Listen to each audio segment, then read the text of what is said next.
Dok, kalau misalkan nih dok ya, kan tadi seperti yang dokter Jaka bilang ya, kalau untuk apa namanya faktor resikonya biasanya dari usia yang pertama ya dok, usia di atas 45 tahun.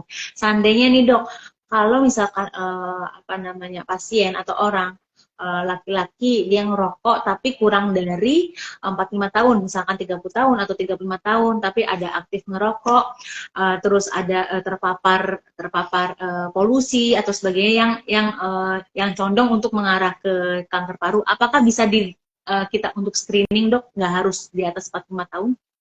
Oke, jadi screening siapapun sangat disarankan. Artinya, kalau kita bicara screening, seseorang belum ada gejala dan kita ingin memeriksakan diri. Atau yang kedua, deteksi dini. Deteksi dini artinya kalau sudah ada gejala meskipun ringan, tapi kita bisa memeriksakan secara maksimal. Gitu ya. Jadi kita deteksi semaksimal mungkin agar kita bisa mengetahui ini penyakit apa. Nah, pada screening memang kita ada yang kita anjurkan dan tidak kita anjurkan gitu ya. Nah, jadi eh, siapa sih yang dianjurkan gitu ya untuk melakukan screening secara rutin. Jadi bukan cuma sekali 10 tahun sekali enggak, tapi secara rutin. Misalnya 2 sampai 3 tahun sekali kita lakukan rutin. Oh ya, screening kanker paru itu dengan menggunakan CT scan toraks. Oke, CT scan toraks tapi kita pakai dosis kecil namanya low dose CT scan. Jadi memeriksakan rongga dada kita dengan CT scan dengan dosis yang kecil agar radiasi tidak terlalu tinggi, tapi mampu mendeteksi lesi, tumor, atau kanker sekecil mungkin. Nah, kita sarankan untuk dilakukan secara berkala pada orang-orang yang berisiko tinggi, yaitu di atas 45 tahun, merokok, atau sudah berhenti merokok, tapi kurang dari 10 tahun, dan memiliki riwayat kanker, khususnya kanker paru di keluarganya. Kalau ada tiga hal tersebut, mau lebih apa ada keluhan nggak ada keluhan, rutin low dose CT scan per 2-3 tahun sekali.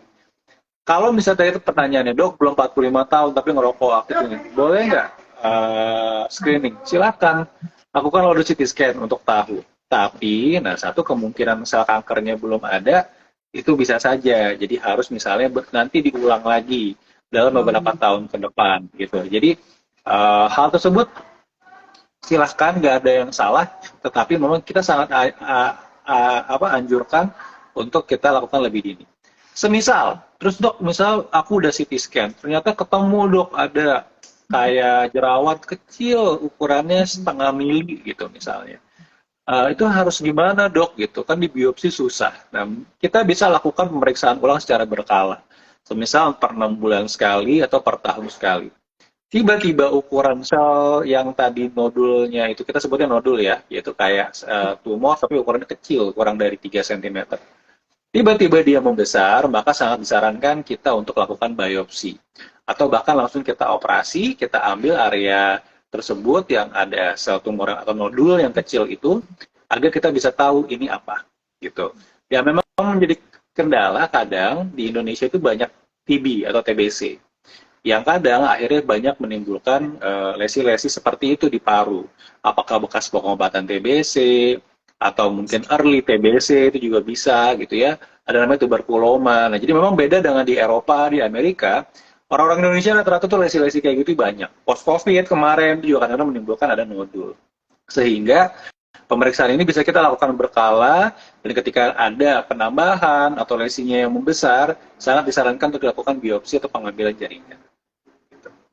Seperti itu ya dok ya.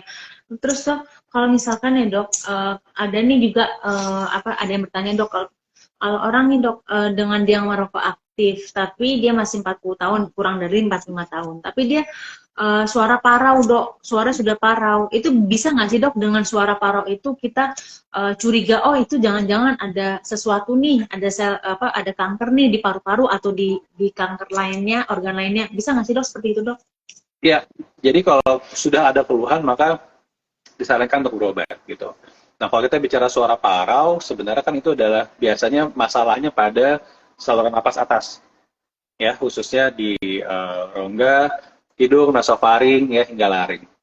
Jadi sangat disarankan untuk berobat ke dokter THT gitu. Nah, cuma memang ternyata kanker paru itu juga bisa menyebabkan suara parau gitu ya. khususnya akibat ada penekanan pada saraf sehingga ada gangguan pada pita suaranya hingga suaranya parau atau bahkan hilang gitu suara. Jadi hal tersebut bisa saja terjadi, tapi secara prinsip pikirkanlah dulu dokter yang menangani kasus di organ tersebut gitu. Misal tadi suara parau, dokter THT misalnya. Atau kemudian nyeri tulang misalnya, berobat dulu ke dokter ortopedi gitu. Pastikan nanti ke mereka bahwa ada nggak sih masalah di organ mereka. Nah, banyak sekali dokter orang kanker paru itu seperti itu, datang sakit pinggang, tapi usia udah 60-70 tahun. Padahal nggak pernah olahraga, nggak pernah ngangkat-ngangkat berat. Kok tiba-tiba bisa sakit pinggang? Aneh gitu ya. Akhirnya berobat ke dokter ortopedi, diperiksa, ternyata kok gambarannya seperti gambar penyebaran kanker. Akhirnya dari dokter ortopedi dilakukanlah ronsen atau CT scan toraks. Dan ternyata benar, ada kanker di sana. Gitu. Nah jadi jangan langsung tiba-tiba semua sakit, atau jangan-jangan masalahnya kanker paru. Enggak. Tetap kita berobat ke dokter dengan keluhan tersebut. Baru nanti kalau dipelajari di organnya ditemukan kemungkinan sebuah penyebaran, maka dicari apakah ini dari paru atau bukan. Oh ya, dok. Kalau untuk nih dok, ada lagi dok dari teman-teman sahabat dari Sidini dok yang menanyakan bedanya apa sih untuk TB paru sama kanker paru sendiri? Apakah yang orang dengan udah terkena TB paru itu langsung bisa sudah pasti bisa akan mengarah ke kanker paru? Bagaimana Ya, dok? jadi nah ini sebenarnya secara penjelasan ini adalah dua penyakit yang berbeda. Yang satu adalah penyakit infeksi, yang satu adalah penyakit keganasan atau penyakit tumor atau kanker ya. Jadi kalau infeksi artinya ada kuman yang masuk ke dalam tubuh kita, bakteri yang sehingga menyebabkan penyakit. Sedangkan kalau kita bicara kanker adalah sel tubuh kita sendiri yang membelah secara abnormal dan bisa merusak dan menyebar ke organ lain. Nah, secara gejala kadang emang mirip ya, apalagi kalau di paru mereka batuk-batuk, batuk darah kayak gitu. Sehingga memang pemeriksaan lanjutan, kemudian tindakan diagnostik seperti bronkoskopi, biopsi itu sangat penting untuk menentukan ini TBC apa kanker gitu. Nah, yang bikin beda adalah pengobatannya gitu. Jadi memang banyak saat ini di Indonesia yang sebenarnya pasien kanker, tapi karena ada keterbatasan pemeriksaan diagnostik, akhirnya dianggap sebagai TB di awal. Dia kasih obat pengobatan TB yang mungkin 2 bulan atau bahkan ada yang sampai evaluasi sampai 6 bulan tapi tidak respon dan akhirnya ternyata bukan TB, ternyata adalah kanker. Nah itu yang sama-sama kita nggak harapkan. Makanya pentingnya deteksi dini itu. Ketika kita dapatkan penyakitnya, maksimal kita lakukan pemeriksaan agar jangan sampai misdiagnostik. Nah, pengobatannya beda, yang satu antibiotik, yang satu anti kanker. Nah, memang ketika sudah sakit TB, si sel-sel yang rusak itu kadang membekas, jadi seperti koreng. Kita sebutnya namanya fibrosis. Nah, sel-sel fibrosis ini adalah sel-sel yang sudah rusak dan dia mengeras menjadi jaringan parut. Memang secara data ada risiko, saya nggak bilang pasti ya, tapi ada risiko di kemudian hari hal tersebut bisa berubah dan menyebabkan menjadi cancer. Sama kita sebutnya scar cancer. Jadi dari bekas-bekas luka tersebut berubah menjadi keganasan. Tapi memang hal tersebut nggak bisa kita pukul rata. Sehingga pasien-pasien yang seperti itu memang baiknya rutin kontrol, berobat, apalagi kalau ada keluhan, sehingga kita memastikan si scar cancer-nya ini menjadi masalah nggak di kemudian hari. Si scar TB-nya ini jadi masalah nggak di kemudian hari. Gitu. Oh iya, betul. Lalu dok, kalau misalkan nih orang sudah terdiagnosis kanker paru, bagaimana sih dok pengobatannya? Apa sih yang harus dilakukan? Oke. Jadi ketika seseorang sudah kita curigai ini, dokter mencurigai, dia curiga kanker paru, maka yang kita lakukan adalah pemeriksaan secara lengkap. Kita periksa darah, pemeriksaan fisik, ya, dan kemudian biasa kita lakukan pemeriksaan radiologi, apakah dengan ronsen atau CT scan.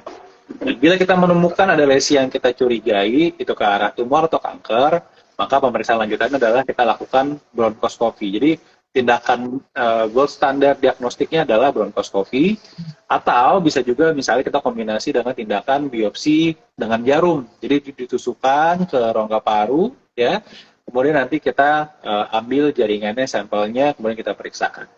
Nah, jadi secara prinsip, kanker di dalam tubuh itu nggak akan bisa diobatin kalau kita nggak biopsi. Kalau kita nggak tahu ini apa, gitu ya. Nah, jadi di kanker paru juga gitu. Setelah kita ambil sampelnya, kita pelajari ini apa jenisnya, ya. Apakah karsinoma sel kecil atau non sel kecil, kemudian jenisnya lah apakah adenokarsinoma atau karsinoma sel squamosa. Sehingga pengobatannya itu akan sangat spesifik terhadap jaringan yang kita ambil. Sama seperti misalnya kita mau kita berteman sama si Tono sama si Budi gitu ya. Si Tono sukanya makannya ayam, si Budi sukanya makannya sapi gitu. Jadi kita nggak bisa semuanya dikasih makan ikan gitu ya, karena mungkin belum tentu semuanya dikasih ikan suka gitu ya, atau respon dengan pengobatan A gitu. Jadi pengobatan ini nggak bisa, dok, mamaku jangan diapa-apain ya, jangan dibiopsi, tapi aku minta obat aja. Langsung aja obatin. Oh nggak bisa, kita nggak bisa kayak gitu ya. Jadi karena setiap obat itu memiliki respon tertentu terhadap penyakitnya, jenisnya yang tertentu. Dan pun misalnya kita dapatkan, misalnya jenisnya adenokarsinoma, maka kita harus breakdown lagi. Di mutation drivernya apa? Jenisnya ini mutasinya di mana nih yang menyebabkan dia kanker? Sehingga pengobatannya menjadi spesifik lagi. Jadi kita pemeriksaan namanya imunohistokimia atau pemeriksaan mutasi. Nanti kalau dia mutasinya yang di titik A, maka obatnya adalah spesifik A. Mutasi di titik B, maka terapi targetnya di titik B gitu. Jadi memang kadang suka jadi omongan tuh, dok, pengobatan kanker tuh mau ngasih obat aja lama banget ya dok.